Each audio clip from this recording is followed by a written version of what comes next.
Milyong-milyong halaga ng smuggled na agricultural products tumambad sa 3 warehouse na ni-raid ng Bureau of Customs sa Maynila.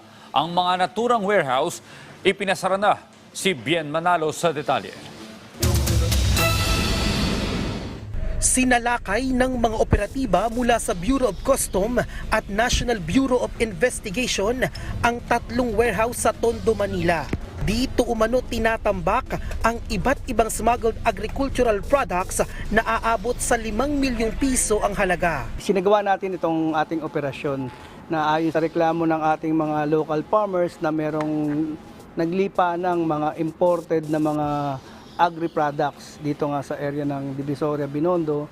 At nung nagkandak po tayo ng surveillance operation, nakita naman din po natin yung mga inirereklamo nila. Isa lamang ang establishmentong ito dito sa Barangay Santo Cristo sa Tondo, Maynila sa 3 warehouse na pinasok ng Bureau of Customs kasama ang National Bureau of Investigation kung saan mahigit 5 milyong pisong halaga ng umano'y smuggled agricultural products ang nasabat.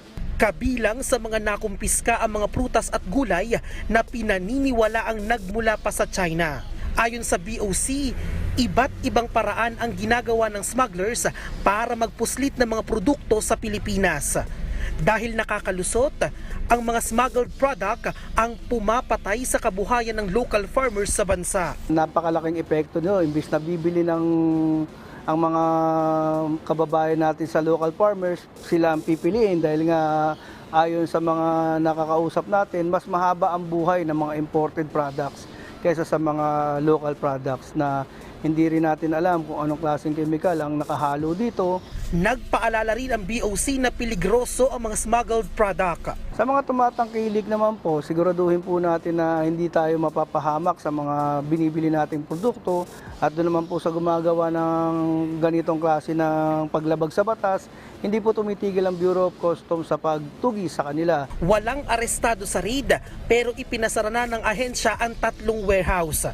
Bibigyan muna kasi sila ng 15 days na maghain ng kaukulang dokumento para patunayang legal ang mga produkto.